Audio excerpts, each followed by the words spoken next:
And I am joined today by two incredible individuals, one of which has come on the show before, and that is Alison Shelton, but the other person is a newcomer, and that is Elise McCall. I should have asked how to pronounce your surname. I hope I've done it right. You're nodding. Wonderful. I've done it before. I've completely mispronounced someone's name. But you two are two individuals who are heavily involved with the comic Reburn, as in Alison is the creator and writer, and Elise, you did the artwork for it, and I believe you did the colours for the first issue as well as some of the other imagery around it. So you've both done an incredible job. Obviously, myself and Alison did speak about Reburn previously, and I put a link in the description to that.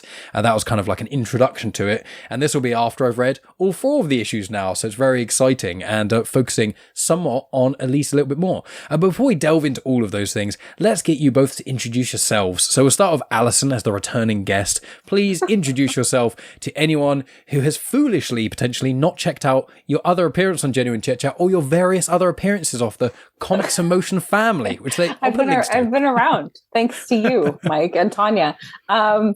I'm Allison Shelton. I'm the writer and creator of the comic Reburn. I also write screenplays and essays, and I'm working on a memoir and essays right now that I'm working with Elise on some of that, which is super exciting. And you can find me on my website or on Instagram at @Alyson Wonderful. And Elise, please introduce yourself.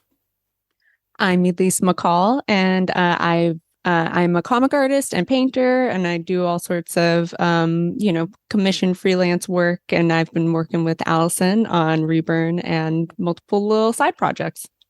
It's amazing. And I recommend, I'll put links in the description, but check out Elise's website, because I went on there the other day to do a bit of research, and I just end up looking through all the paintings and all the pictures and all your different variety of artwork on there. So in itself, even if you do nothing else today, I would recommend go out and check out Reburn, because that's kind of part of the reason we were talking. But even if you don't do that, go check out Elise's website, because I was just really blown away by a lot of the artwork. I thought it was absolutely fantastic. So let's delve into Reburn itself, and then we'll kind of branch off somewhat from there. So Alison, from your perspective, I know you've said this before, but if you could just elaborate why you where Reburn came from, why you started it, and then how Elise got involved, and we'll kind of go from there. Briefly, I wrote a screenplay first that the comic book is inspired by, and Jess, who's my business partner, is a producer, and she was like, what do you think if we made this into a comic book? And I thought that sounded really cool. I love comics. I had no idea how to do that. And she endeavored to find out. And she did. And the first part of creating a comic, well, the first part's the script, but then you need an artist. And so I made a list with my husband of different artists that we could potentially be interested in working with. And Elise was on that list. And we reached out to her, and she got back to us. And then we spoke to her, and really from that first conversation, it was like, oh, this is a match. Like, you just sort of know. We've talked about it since then, how we felt like we sort of like saw ourselves in each other in some way. And we could feel that even from this first conversation. And so, at least from your perspective, obviously you were just minding about your day, doing cool paintings and stuff like that. I know that you've obviously written, you've done some stuff for Dark Horse. I've got a few lists here as well of some of the other things you've been involved with. But, aside from those things you're involved with, kind of what happened when you got that contact from Alison or from Jessica? What happened from your perspective? Yeah, so they contacted me probably this is great timing. It was late 2019. So I had just been wrapping up and starting on some new comics. So I had wrapped up Man-Eaters Volume 3, the last arc there, which I was brought on for my first, debut. And then I was moving into doing Spy Island, which was going to be slated for early 2020. And they kind of caught me right in the middle period between those two projects, and reached out, and we hopped on a video call. I don't even think this is the time, I have no idea. Yeah, it was like some old thing. So it was like, it's funny, because we were all in different places around, like, I think Jess was in Canada at the time. I think you were, you're in LA area, and I'm like in Portland around, the Pacific Northwest. So we're all like, trying to do this collaboration. And we just were starting really small with just a few pages, with just briefly, like maybe just doing a little teaser, you guys were still feeling it out, and, we were figuring out what we were going to do. But I appreciated our every time we hopped on a call, we'd talk a little bit about like what we were thinking of doing with the story and the art, but like we'd get into these long tangents about just kind of like social justice and topics like, things that were happening in the world, things that we cared about. And it was just, they were really lovely conversations. And so I was like, well, this feels good, like this feels like a nice, like I like these people. And, it's kind of rare that you find people that you can click with on that level and then feel like you can also then collaborate, because it's really a vulnerable thing to collaborate with people. And so I was very excited. And then, of course, fast forward a couple months, pandemic hits and it's, chaos. But luckily we had already kind of started this process and we were like, what the hell, let's do this. And, we used that time that was, pretty rough and traumatic, around the world for everyone. And decided to like make something. And that was really helpful for me. And me too. I don't know about you. Definitely. Yeah. It got me through, I think, in a lot of ways, having this collaboration and the conversations that went with that, and stepping out of the, like you mentioned before we first started recording, Elise, stepping out of your everyday life into this sort of festival universe, and how sometimes that can save us from the things that we're actually living through. And I definitely felt that way, like to have this place that I could take refuge meant a lot. Yeah, because like with myself, obviously this podcast had been going for about 2.5 years at the time of the pandemic, and I just started my second podcast, my Star Wars one. And me and Megan were saying, I was like, during lockdown especially, we were just in a flat. So we were in a 2-bedroom flat. The only pet we had was a tortoise, we're still our pet. She's lovely, but you don't quite get the same amount of affection as you do from like a dog or something. And Megan's a teacher, so she was doing a lot of online stuff, but for the first few months it was just a mess. They were just set work vaguely, and then so she'd be done after like 2 or 3 hours and just has to be available. And we're saying like with me podcasting, it was a way for me to actually talk to a variety of people, that weren't just in my immediate circle. So I think that kind of it's not this simple, and I don't want to downplay anyone who did really struggle through lockdown, but in my view, it was almost like if you found a project or something during the lockdown, the pandemic, that sort of thing, it was much easier to deal with. Megan's project was Animal Crossing and then The Witcher 3, which is great because I got into Animal Crossing when I was in college. So I was like, when the game came out, I was like, Megan, I know of a game. She's like, I'm not into games. I was like, you will be. And then, cut a couple months later and it's her life. But it's like having something to do, either call it busy work or podcasting, obviously creating a comic, which is quite major. I will say as well, what I love about Reburn is at the back of the issues, both physically or digitally, you get to see, there's the sort of the discussions between the two, or the three of you two and Jess as well, discussing like how the process was, but you also get to see, I think it was an issue 2 that you get to see Elise's kind of, Elise's and also Hillary's involvement as well of the drawing process. You get to see the penciling, then the inking, then the colours, and then the letters as well. I do apologise, I didn't write down the name of the person who is the letterer of Reburn. Joel There we go. Joel Gill. Yeah, she's really awesome too. Apologies for missing out. But I tried to do my notes as best as I could. But You're doing great. Thank you. But with Reburn itself, so after you sort of had started the process and things, and once things started to get going, did you find, obviously with you, Elise, you were doing the inking, the penciling, and the penciling and inking, and then also the colours for that first issue. Had you done colours before? Because I know with certain artists, you get ones who usually just do one or the other. But with yourself, have you had experience doing all of it? And like, how did you find that process? And obviously, it's a lot of work. So I wonder if you could tell us a little bit about that. Oh yeah. So I have experience doing the whole shebang, like I can even letter comics and, do colors and inking and the whole thing, but it's a really labor intensive process. And I'm really glad that we did it for issue 1, though. I feel like it's nice to see it all together, as, and it was exciting to do it. But yeah, and you see, and it's just really challenging to keep that energy going and actually get something done because, the pipeline process of a comic exists because, you wouldn't get it would take forever to get something completed. So I could kind of feel myself like after that first issue being pretty like, like tired, a little burnt out on it, because it would pretty much take me like a month to do the line work, so the thumbnails, pencils, inks, get that whole thing approved. And then it would take like another month to color it for me.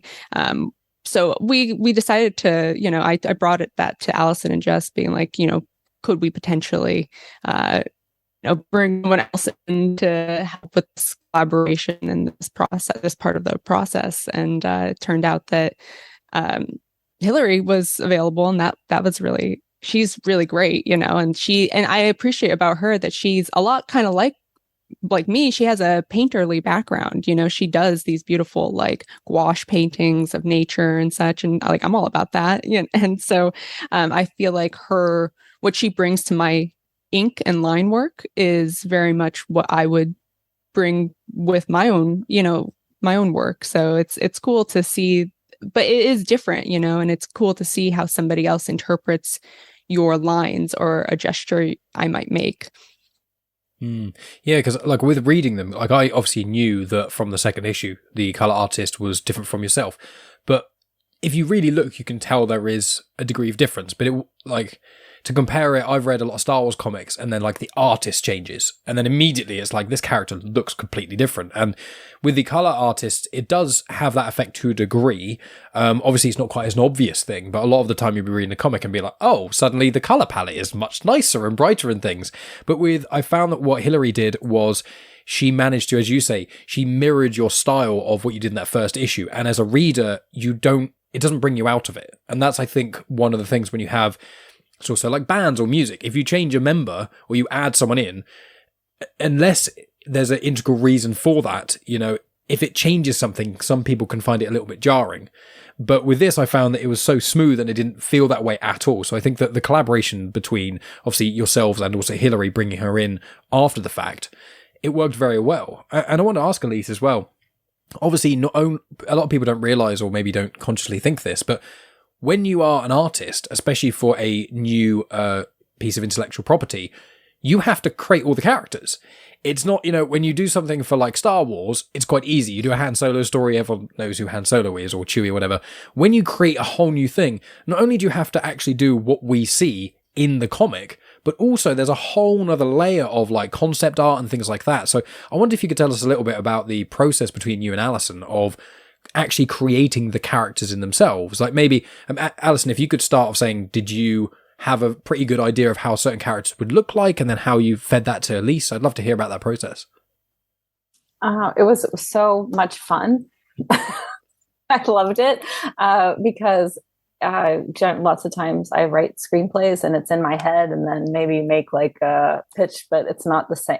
This is a very different thing. And so yeah, I had lots of ideas, but I wasn't like married to those ideas. It wasn't like it has to be like this or hair has to be like that.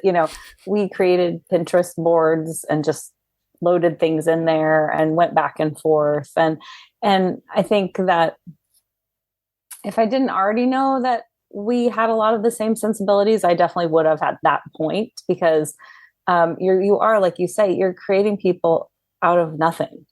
I mean, like there's no reference because you don't want them to look just like somebody else. It's not like I'm like, hey, she looks like this. He looks, they look like a combination of all of these things. And I mean, I've said it many times, but like the first time Elise sent me art, I started crying because it's just like, I felt so seen. I was like, oh my, because it's a very surreal thing to create things from your brain, particularly when you struggle with maybe feeling like, like imposter feelings, or like, who are you anyway? Like, why do you need to create anything? Like, just keep doing what you're doing.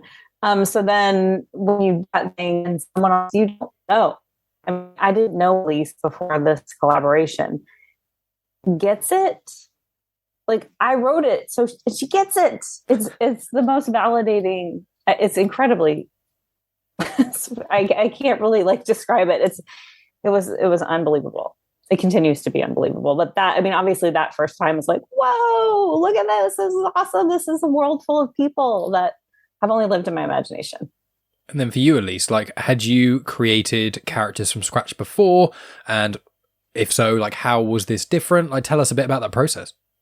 Yeah, I mean, I with friends, for a while would do like tabletop role-playing games, like D&D or GURPS, and and we would like create these stories. And every time we'd create our own like, D&D characters, I'd get like so excited and passionate about them and draw them out and work with my friends. And, I felt like that was really formative for me to then be able to figure out how to find a character's face, how to find who they are and make them an original character. Because like you said, like you could do Star Wars and it's like, maybe you have 10 years of experience doing fan art for Han Solo. So when it comes to actually, if you get hired to draw him, it's like, you've been preparing your whole lifetime for it.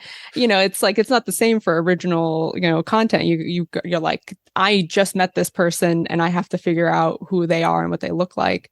And I think that it was interesting in that process. I felt like it's almost like the side characters and some of the like more, passing characters that they were the easier ones to find the image of, but it was actually our main character, protagonist May, who was, took the longest. And it makes the most sense because that's kind of been true. I've found with a lot of series I've worked on and with people, it's like, because we're going to be with person through their point of view throughout the whole story, it's like there's so much more like there's more in their face. You need to get it right, and we did lots of iterations until we kind of found the image and it emerged naturally.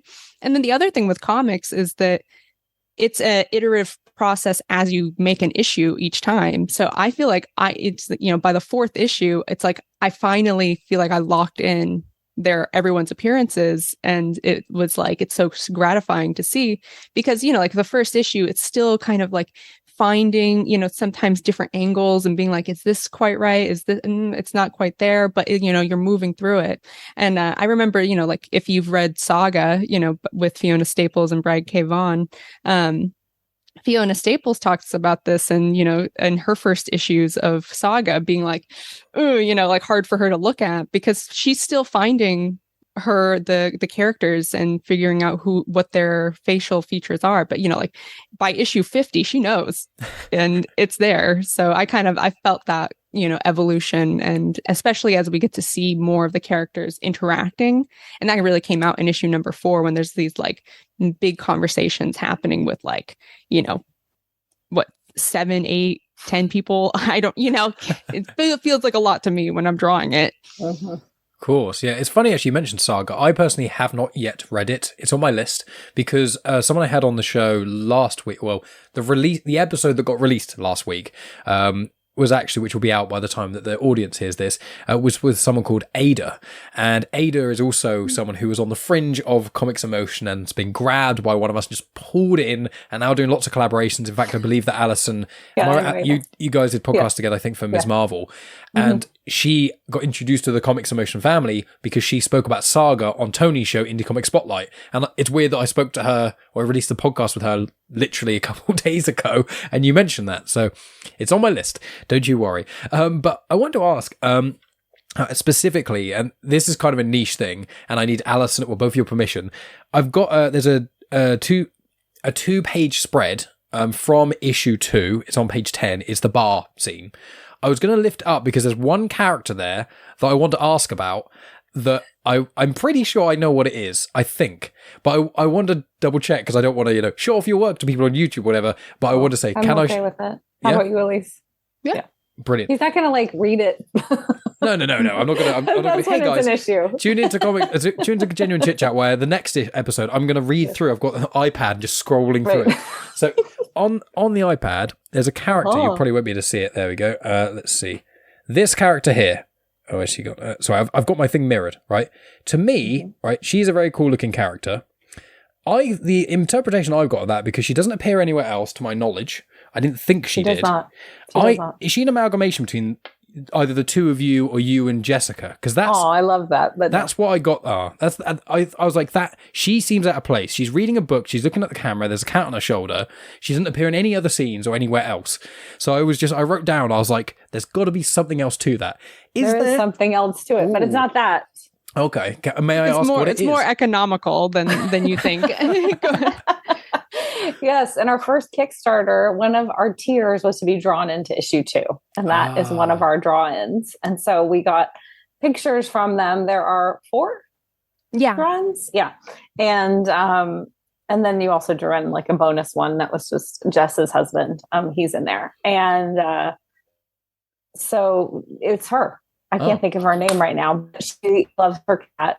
And all the she are really great, to be honest. I love them. Yeah, no, and she's because she's like a teenager, and then there was like I think there was literally like a young kid, who somebody wanted their kid to be drawn into it, and then like it's a pretty diverse group of people I got to draw in, but this is something that actually is done a lot in the comics industry, is to bring to help with the funding, because it's really, can be rough for comics. And I've done this before too, like in Maneaters, where a draw-in character is brought in, and in Maneaters it was really funny. We had a draw-in that became a main character, so that's that's fun.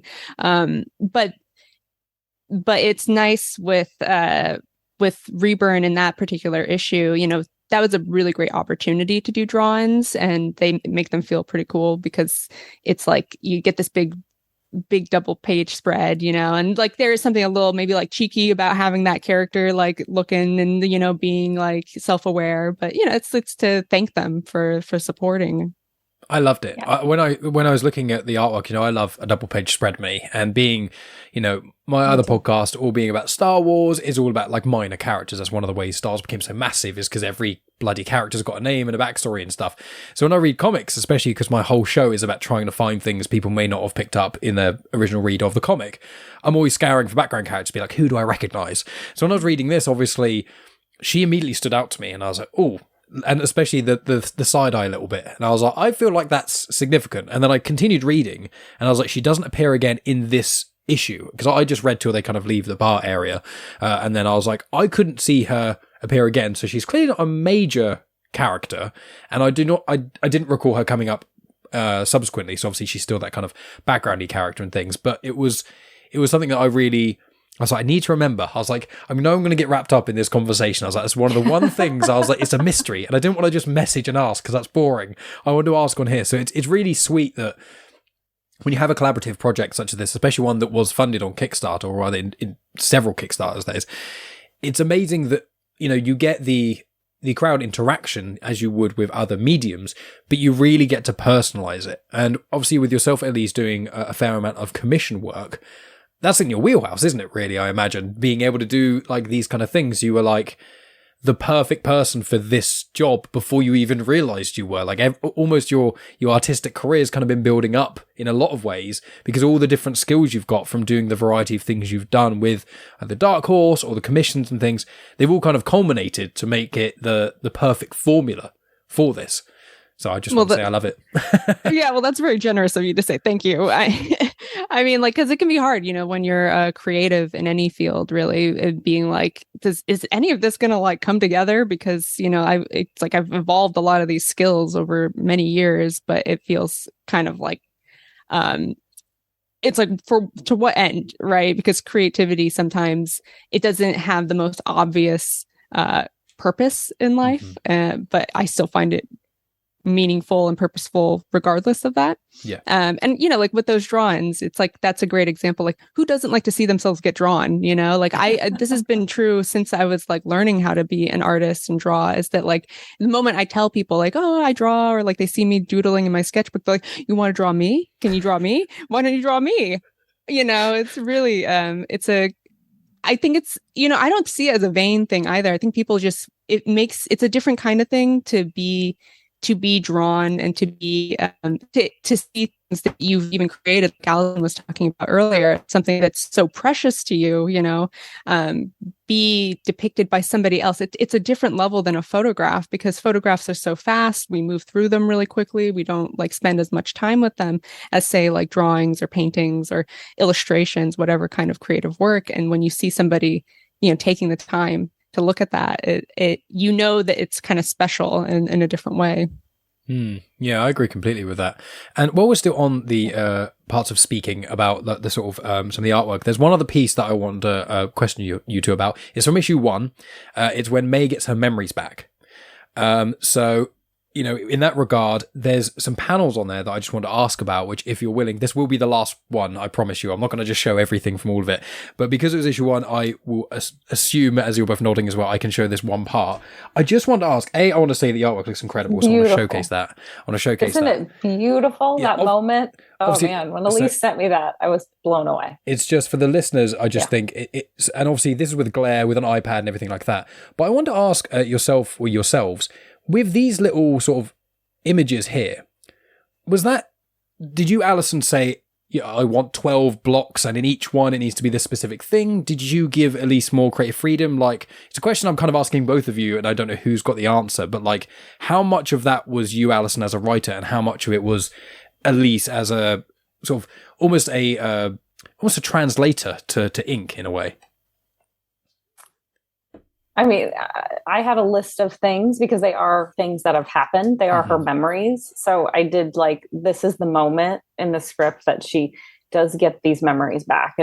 But I didn't have boxes. Like, I didn't know how it would come to life. And it was a question that we talked about, like, how's this going to work? How do you imagine it? So it was definitely, completely a collaboration and how she placed them so that they all feel related, but also they pop, it doesn't feel like, oh, this is a bunch of stuff that's all the same and I can't engage with it. The way that it came together, it feels like you can focus in on each individual memory, which I think is incredible. As a reader, that is what I did. But at least I think, as to add to that sort of process of that memories part, because that's like that's the pivotal moment, arguably of the entire series, but definitely of that first issue. When that happens, that's the hook. That's when you finish the issue. That's the moment that makes you go, I need to know everything else about this. There are quite a lot of hooky moments, but for me as a reader, that was the moment. It was like the oh shit moment. So I wonder if you could tell us a bit about that part, really. Yeah, well, I mean, the fact that you read that and knew that moment being so important, I felt the same way when I read the script, and I was like, oh my gosh, like, we really got to give this a good amount of space. And I felt like comics was a perfect, space to show this, because, you can layer panels on top of each other. You can kind of get creative with how you show time and space. And so I was like, what better way than to show all of her memories, then instead of having like a whole extra page dedicated to being like, oh, here's this, instead, like, show it like kind of like consuming her, surrounding her, as it's like coming back to her. And we get to see these like glimpses that are all just visual. Like, we don't know what the specifics are, but they kind of are trying, like, I felt like they were that hint at more, because we weren't even sure if we were going to do more than issue number 1, at that time. It's like it was like contingent on the funding and the moment. And so it was like, I thought that we needed to at least show, so that however Alison and Jess decided to use this comic later, that there's a lot that could be hinted at, if you wanted to like, or do some sort of other future projects with it, so people know, like, there's a lot more to this world. And I knew this because talking to Alison, we would have these long talks about like this deep, you wrote a screenplay, this deep world, and a lot of the screenplay is not in the comics, which is also something I feel like I never share, but it's true. Like, a very small slice of the screenplay appears in this. It expanded in a completely different way than it did in a screenplay. It leaned into being a comic book. I didn't try to just make the screenplay a comic book. It's just the same character in the same world, but it is definitely embracing the form of comic. And hearing you say that about the memories, Elise, it's so true. Like, it's a perfect use of the medium there.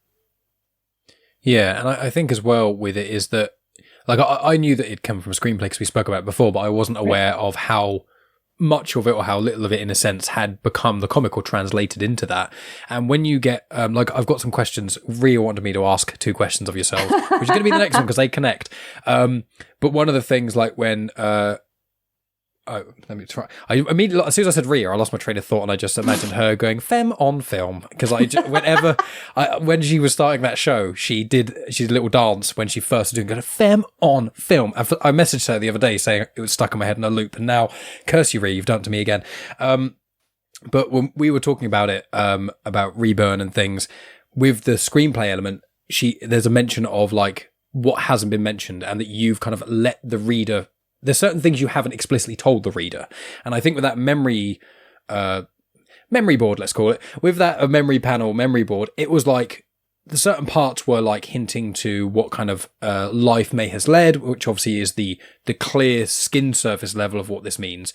But when you delve deeper into each panel, they can each tell a story of what the reader's interpreting. And some of the elements do get mentioned or referenced in later comics, but some don't, because not everything has to be. And so that links in to the question from Rhea. So she did ask, how did Elise bring Alyson's ideas to life, sort of the process, but we've kind of gone over that. So I'll just give a thumbs up and say, thanks, Rhea, you're too late. But the other thing specifically, is paraphrasing because she wrote it in quite a big paragraph, was why/how did Alyson decide to leave some of the story out and this is quoting Rhea, to treat the audience with its intelligence. So, Thanks, Rhea.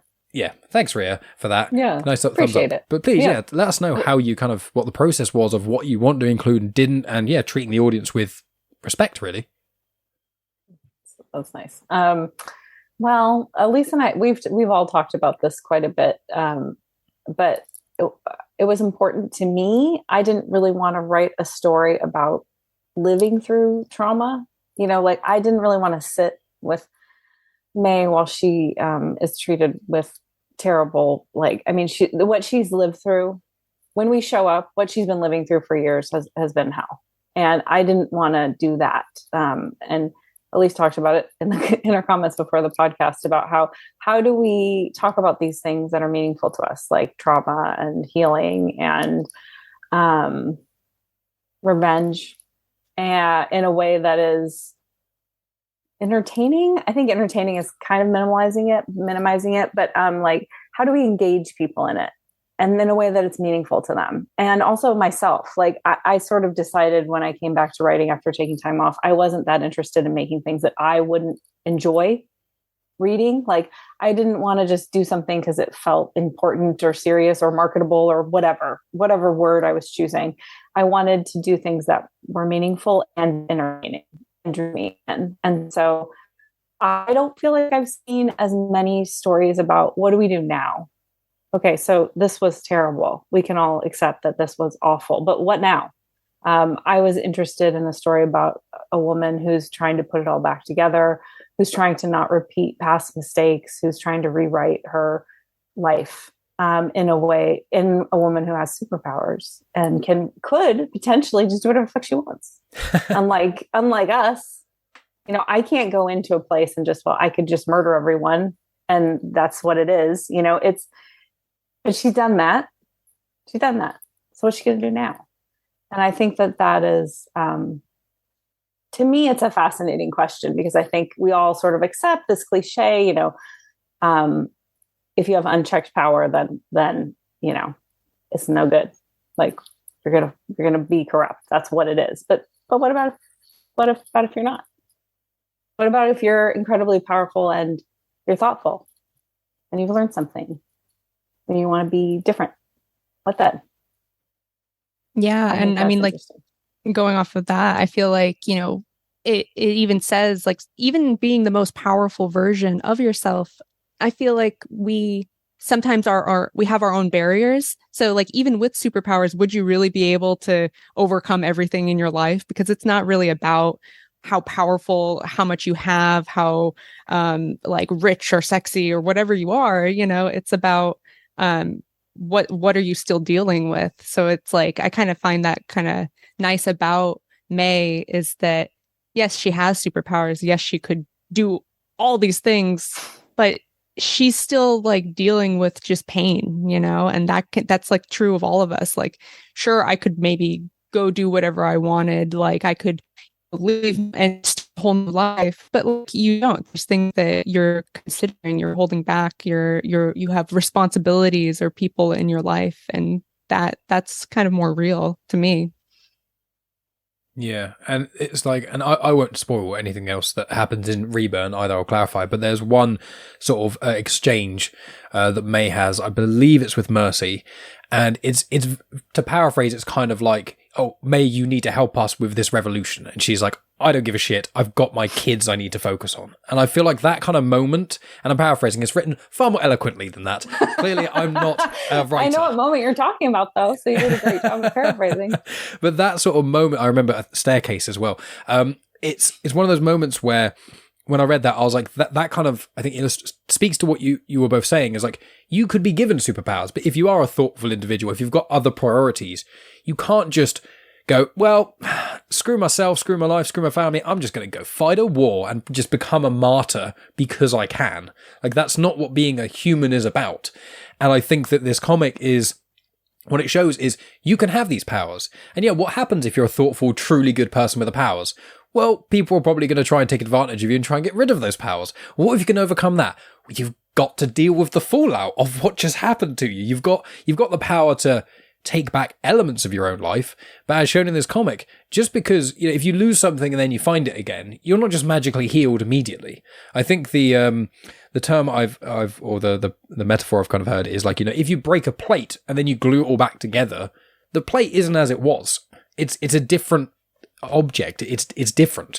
And so it's kind of that idea of, yeah, if you are away from your family, without spoiling anything, if you're away from your family for a period of time that's not your choosing, and then you come back to them, it's not suddenly like, oh, cool, well, everything's perfect now, let's move on, let's continue where we left off. It's nowhere near that simple. And I think that, as you both have said, and as with the conversation with Alison prior, this comics especially, but also superheroes or superpowers, are a great way for one to tell a story without that being, in air quotes, the narrative. You know, you can tell a story of someone doing something, but that's not what it means. You know, that's not the point of it. It's reading between the lines. And I think that, you know, with both, obviously, Alison's writing, but also, Elise, your artwork, it's married the two things together. Of it tells you just enough about this part of the story and just enough about that. Like, something which I know is quite common in comics, but I just want to say as well that I appreciate in this, is just the facial expressions. Is something that's, I think, very underrated and underappreciated, especially for those who don't really read comics, is like, in so many panels of this, especially in the last two issues, you know, where there's a lot of dialogue heavy parts, which are very important, but the things that convey certain elements aren't necessarily what is being said. It's how they are reacting to the thing. Or when they're saying something, you know, you can say one statement and have two completely different facial expressions, and then the statement means completely different things. So, yeah, I'm not really asking a question. I'm just kind of saying how much I appreciate those elements. I wonder if you guys have any thoughts on it. Her facial expressions are incredible. I completely agree. And it's like, it is underappreciated. I think it's one of those things you don't know how much you love it till it's missing. You know, you're reading a comic and you're like, I don't really know what's going on. Like, these words are good and I'm into the story, but like, I'm not really sure about like how any of this is hitting any of the characters, you know, because you can't make everything explicit with words because that's not the way life works. You know, like, you don't, when someone hurts your feelings, say, that really hurt my feeling. You know, I mean, maybe if you're a certain kind of person, but not always. And I think when you are in a comic like that, it pulls you out of it because you're very aware of what you are trying to make happen with your own brain. This, I think, because Elise is so talented, it's not only facial expressions, it's the way the bodies are positioned, the way they are in relationship to each other. You know, like, so much is because what's really interesting about making a comic, and part of the reason we have like process in the back of the issues and why we made process packets for the issues, was because Jess and I learned all of this. We didn't know. I mean, I'd read comics for years, and my husband knows a lot because he's read comics forever. But the experience of writing something, then having thumbnails, then having pencils, then having inks and colors, and finally letters, all of it has to work. You can't just be like, well, eventually this will make sense when the words are in there. You know, like, that's, you're digging yourself a hole if you are thinking that way. So it's like, each piece had to make sense. And really, the comic makes a certain amount of sense without the words, as it should. we should know what it is. We should know, like, hey, these people aren't very happy with each other. Hey, these people are in love. It shouldn't be, the words should not make it all come together and make sense.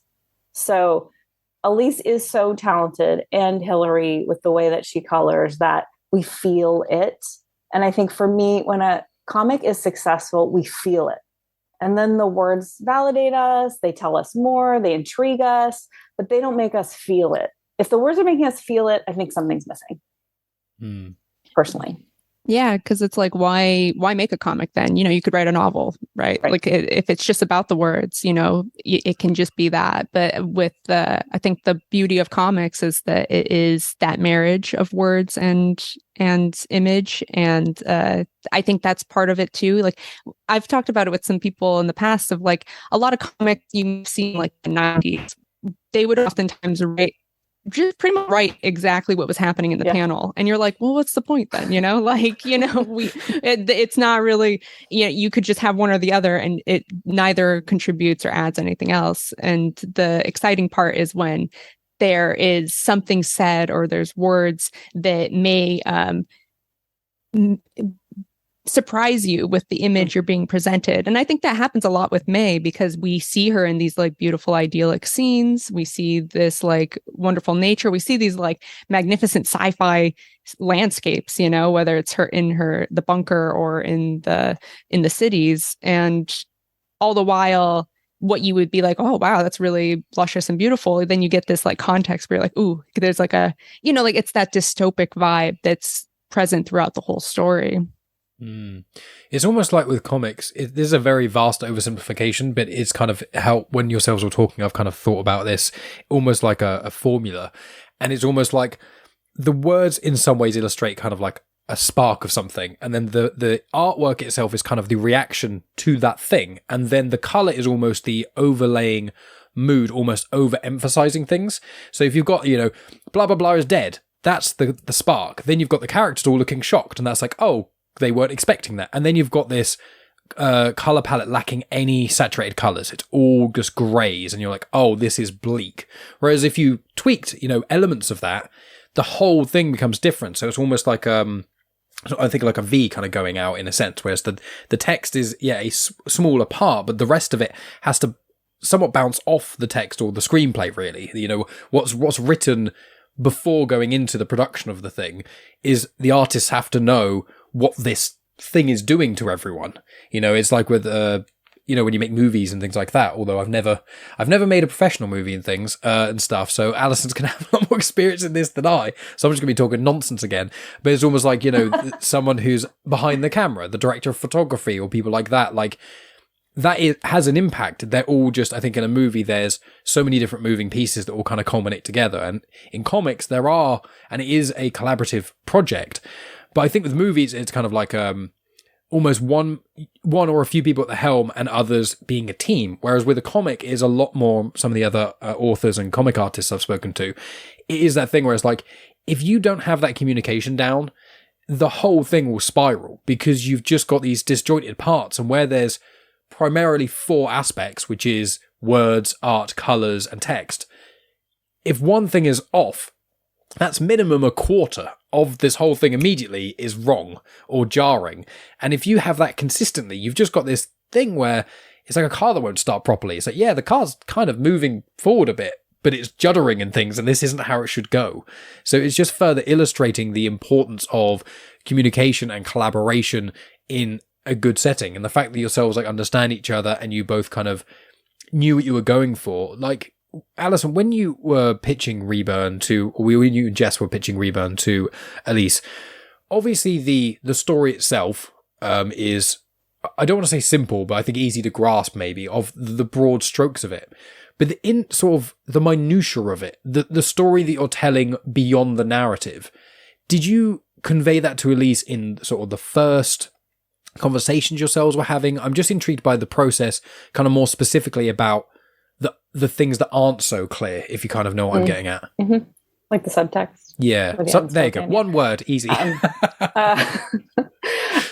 I would say that we did. Well, we had the issue 1 script, and I think we had an art outline, which it totally changed. But I did have those materials, and I was going to say that in that first conversation with Elise, because I was new to this, so there is a part of me that's like, I don't know, like I think this is good. My husband likes it. He reads a lot of comics. Just likes it. I like it, but Elise was like, oh, I really responded to your script because something actually happens. And yeah. I mean, you'd be surprised at how much like it can be like people write stuff in comics and it's like, what was the point of that? But so Allison's very much direction, action focused and moving things and having like arcs in mind. And it's like that's a really useful for a creative like me because, it's about moving characters through a space, through time, and how are we going to get to places rather than almost being stuck in just one space. Sometimes it's like my least favorite thing is to draw like characters just stuck in a single room, with just a white box. It's like it kind of comes back to that. What's the point of it being a comic? Mm-hmm. Yeah, agreed. And so then we definitely talked about the subtext up front. That's why the elevator pitch is always so hard for me. That's been a struggle for me as a writer in general, because I think most stories on the surface are pretty simple. Like that's the nature of stories, right? They're only 10 or so different ones in the end. And so I think oftentimes pitches or they latch onto these kind of superficial things. Like obviously it's like, oh yeah, she has superpowers. That's a big deal. But it's also this journey that she's going to go on, and there's twists and like there's reveals, but I can't say all that because then it won't be exciting when it happens, when you read it. So I at least knew all that up front. Like everything that happens in the arc that is of consequence twist-wise, she knew. And that was in all of our designs. And it wasn't like later I was like, hey, how about this? We knew that was happening. None of that changed. It was how it happened that changed. And I think that grew out of our collaboration. And after the first issue, it's funny that Elise mentioned the back matter in Saga, because I also read the back matter in Saga. And Brian K. Vaughn talks about how working with Fiona Staples, like how he just would get to the point where he would be like, well, what do you like to draw? Like, what are your favorite things? And I started doing that with Elise because it's like, well, why wouldn't I want her to draw all the things she loves to draw? Like, this is a world I'm making up. So I can do that. I can put everything she loves in this world pretty much. And so that was something we talked about and we did in subsequent issues. So that did change the way things unfolded for the better, because it was like, he talks about specifically like the spaceship and how that grew out of what she loved to draw. And the spaceship is so fantastic and memorable and singular. And I just feel so grateful for my collaboration with Elise and for what we've created, because it feels like this thing that's organic to us. Like we're both in it. And I think that's important and powerful. Like when you feel the artist in the work, I respond to it more. And so I endeavored to include all of us in the work as much as possible. And do you have anything to add to that, Elise? No, I mean, like, I feel that same way. And I mean, I really appreciated Alyson because she did have that very collaborative mindset going into it. And I feel like both her and Jess, come from this background of film and the knowledge of film. And that's something that's really, my husband's studied film too.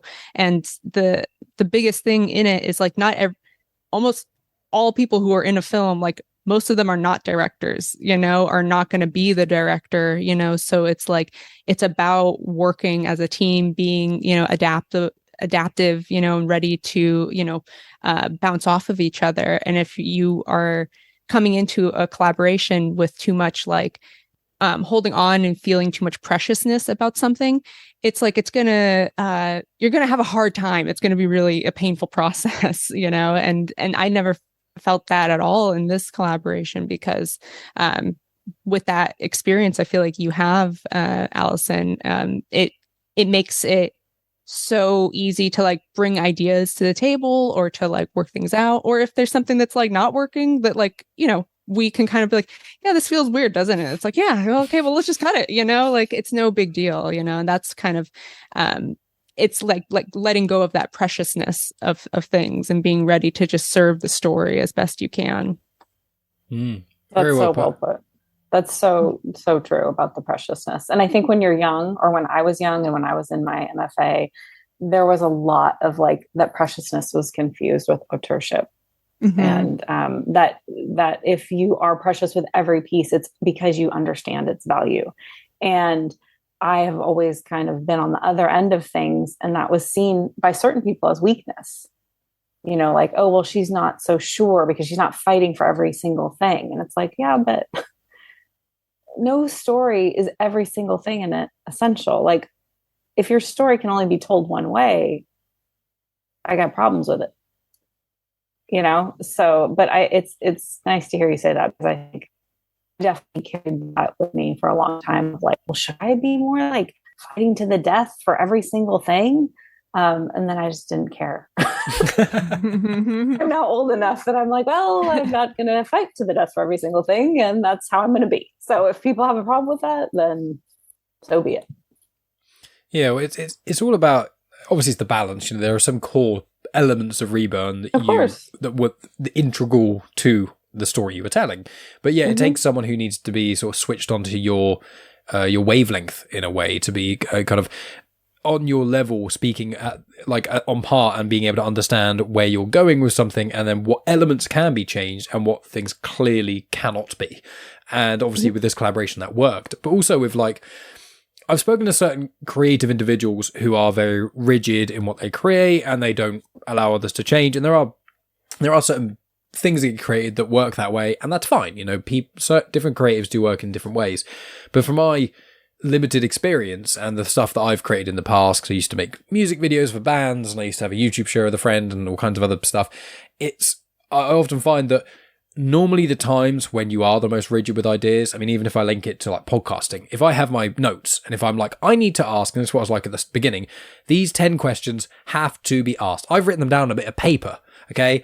What I need to ask them now. What happens to that ink that gets wasted on that paper? Nothing is the answer. No one cares. But early on, I was trying to make sure any conversation I'd have, put this bit in. Any creative thing, if I had an idea for a music video, I'd be like, this thing's cool. It's like, well, it's horrendously impractical and would take 20 times longer than anything else. It's like, but it was cool and I thought of it, so I wanted to be in. And it's like, most of the time when you do things like that, when you kind of get to that decision and you're like, do I need this? Should I not? You know, often, not always, but often when you're at that position and you go ahead with it, it ends up being a big mistake and you end up regretting it or wasting loads of time on it or whatever. And that's from my small scale music video making and even podcasting. So, but I think that also there are so many cool things, I know, in music or spin-off shows or whatever. There's a lot of cool things that get created where you go, this idea doesn't work here, but let's folder it away and maybe something will come up that we can use it in. And I'm not trying to put words in your mouth, but I suspect maybe with the memoir thing that's coming up, there might be elements of stuff that you didn't use in Reburn that might be secretly being put into there to make the two separate things stronger. Like an idea not working in one thing doesn't mean it's not a good idea. Sometimes it is, sometimes it's a crap idea, but often it means it can be used elsewhere. I think that there is this is a conversation I've had with a bunch of different writers. Like, there's no such thing as waste, which is also kind of like goes with the preciousness. I think when I was younger and greener, it was like, if I'm not using it now, it's waste, you know, but yes, it can get used later. I did want to say this about like the essential things that Reburn has, or any piece of creative work that I write has. Those essential things, the irony is, if you're working with the right people, they never question them. They never want you to change them. They never think, what about this? Those things are never on the table. And not because I say they're not, it's just because they're not.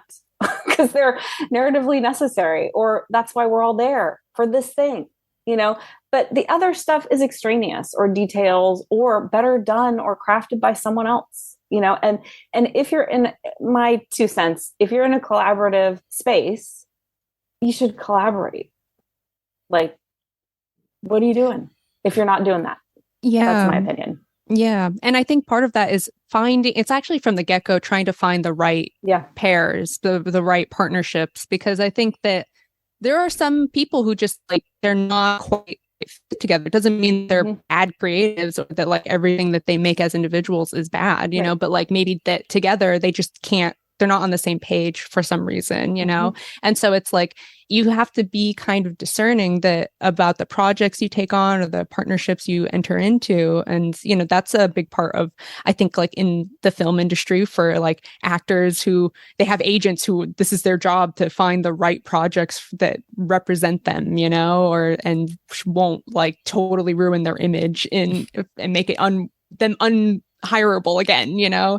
The same is true on the small scale of like comics as well, and I've definitely felt it, and it was a hard lesson to learn that like, oh, don't just like shotgun your skills and be like, I could do anything because you're like, you want work, you know, like be discerning, like what are you actually about, so that you attract the right kinds of collaborators or the right kinds of people who want to see your work, you know, the right audience.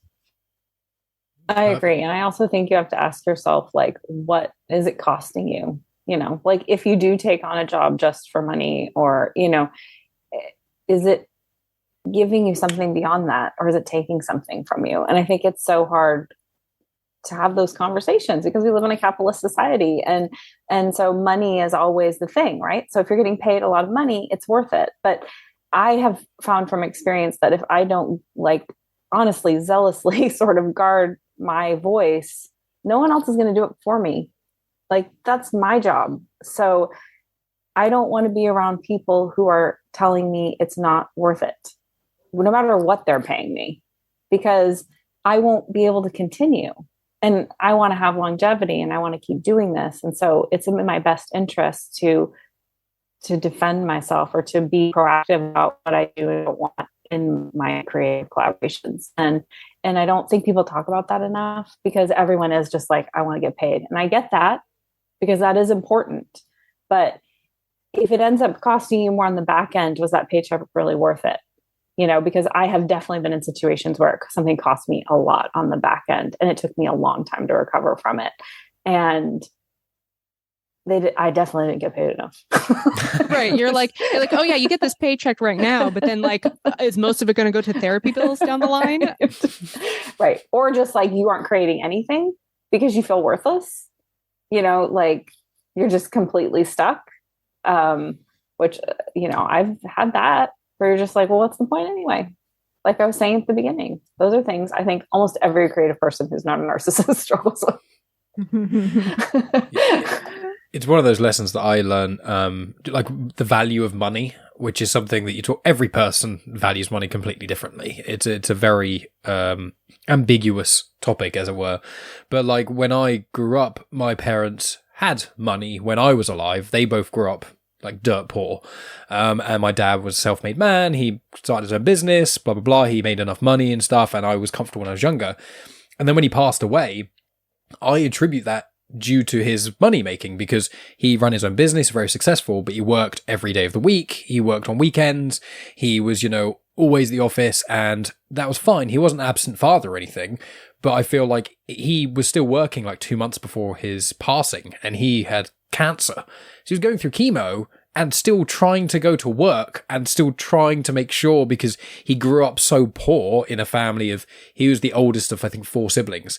They had no money at all. And he always said to me when I was growing up, if you had any school trips you want to go on or anything, we'll make it work, because I couldn't go on any. And I realized as I grow older, he put his whole value system was basically money and family. That was, everything else was just second. And obviously that benefited me to some degree, but in the long term, that kind of, I view it as losing a father due to him not being able to let go of the value of money and needing to provide. And that was a weird lesson for me growing up, of being like, where do I want to go with my career? You know, I don't earn as much as most of my friends really, but I don't take my work home with me. I just work 9 to 5. Everyone I work with is nice. I'm happy with that. You know, when I was younger, I was like, I want to be a manager and then a director, and now I'm like, I do not want any extra responsibility, because I see what you managers do in your free time. I see you getting calls on a Saturday and losing, you know, getting to spend time with your family. It's like, I am not doing that. So even hearing you speak about that on a completely sort of seemingly separate idea and separate topic, it really rings true to just everything encompassing. Any conversation about Reburn or anything in Reburn has so much more tells on the whole of life.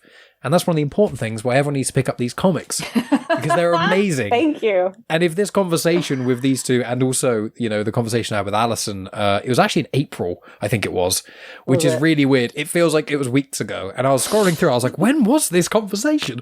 It is on my podcast feed somewhere. And then I found out, I was like, April? I was like, was that how long ago it was? So, if people aren't already convinced by that conversation and this conversation, then I don't know what else we can tell them. But we will start to wrap up here. It was delightful speaking with both of you. So I'm going to lift up the 4 Reburn comics I have, and the glare is going to be awful, but I want to show them off because they are all just fantastic. And I'm just so thrilled when you did the Kickstarter. I was like, please let me get 4 of them. Please ship them to the UK and let me get a digital copy, because I really don't want to open these. And so it's just the artist for them, the artwork. Elise covers. Yeah, exactly. Covers, yeah. I have done them in the right order. Sorry, it's because I do my thing not mirrored. It's just doing it with me. My left hand doesn't move when my left hand does because of that. There we go. I just did it again. The genuine Chit-Chat thing there. See, it looks like I'm a moron. I can't figure out what I'm doing. And then there's the lovely final cover. So, it's someone has wings. What? I know. What's that about? Well, you need to pick up the issues to find out. But thank you so much both for coming on the show. So, final sort of thoughts and things. It's been a delight, Alyson. It's always great to find an excuse to speak with you. It was literally like weeks after we spoke. I was like, "Can I talk to Elise?" And you're like, "I'll talk to her. We'll see if we can get something in the calendar." And they was like, "September, maybe." I was like, "Yes." And I was really looking forward to this conversation. It's been delightful. But before I hang up the call and finish recording or anything like that, please, any final sort of words and statements, and also tell people where they can find you. I'll include links in the description and whatnot. Elise, I'll come to you first this time. So any final statements, anything you want to tell people, and obviously I'll include links in the description anyway. But yeah, anything else? Yeah, I mean, it's been a great chat, and I love this comic. It was a real great project to have during the pandemic, like we mentioned, because having a project or some sort of place to put out your creative energy, whether it's like creative anxiety or joy, it's a beautiful thing to have something to go to put yourself, a little bit of yourself into. And you can always find me on my website. It is www.elisemccall.com. It'll probably be included in the link below. But yeah, I'm just making stuff. That's what I'm doing. Yay! Making stuff. Yeah, you can find me on my website or on Instagram, and you can order copies if you're digital or physical. I don't think they're on our website yet, but you can email us at reburncomic@gmail.com if you want to order things that are not available on the website. And I agree with everything Elise said. I love that Mike wanted to have us on because I always enjoy talking to Elise, and the work of Reburn obviously was important to me during the pandemic, but also just creating this relationship, this friendship, is also incredibly meaningful to me, because Elise and I just like have a bond. Like, we have some of these same shared experiences, and the way that we look at those experiences, and it's rare. It came about so kind of magically that I think there are times when it can feel like, oh, it's not this like orchid, this unicorn, but it is. And I'm grateful for it. And I do really love the comics, and we're currently looking for a publisher, but even if we don't find one, we do plan to continue. And we have a lot more stories to tell. And if you read the comics, I'm sure Mike can attest, like, there's a lot more to explore. It's a big, big world. And I'm just like thrilled that we did it. It's kind of like it sinks in over time. I think it's a big thing we did. Yes. Yay. And you did an incredible job. It's one of those things where obviously I'm thankful that you made Reburn, because I get some awesome comics and things, but also because I get introduced to you two lovely individuals. It's amazing. It's one of those things within these, especially independent collaborative projects, come up and they go on mine or anyone else in Comics Emotions radar. I just love being able in any way to try and, even if it's a small amount, to amplify anything. So I will say, anyone listening, if you've got some spare money or anything like that, just laying around, we're not in crisis across the world. Everyone's got loads of money. Just come and have everything. But really, if you treat yourself and get Reburn, it is fantastic, and it will help fund more. All 4 issues digitally $15. So it's not it's not an extreme amount of money. It's more than coffee, though. I mean, yeah, but coffee is kind of gone immediately. That's how I kind of pitch my Patreon a lot of the way. I'm like, right. One Starbucks coffee is about 4 to 5 months of weekly bonus content on my Patreon. So yeah, plugging myself on where we're trying to talk about your stuff. As you should. No, you should. Yeah. But yeah, thank you both for obviously, and also thank you to Jessica and obviously Hillary and everyone else who's involved in Reburn of being able to make this and being able to make this come to light. It's an incredible comic, and yeah, as Alison said, the world itself, I was secretly hoping when I finished it, I was like, I want them to do another Kickstarter so I can just throw my money at you, because I want more of this, more in the world of Reburn, more by you two creative individuals and anything related to that. And I attest, people, go pick this up, go check it out. And if you're still not convinced, listen to me talk with Alison about it before. Listen to Alison, Rhea, and Tony talk about it in Indie Comic Spotlight. A link to that will be there as well. Just listen to every conceivable thing you can. And if you really can't afford Reburn, just share it with everyone. Get everyone else to do it, because we need this. We need this. It's one of those just amazing things that didn't know we needed it until we got it. So just thank you both once again. It's been delightful. Thank you, Mike. Thank you. It's been a delight.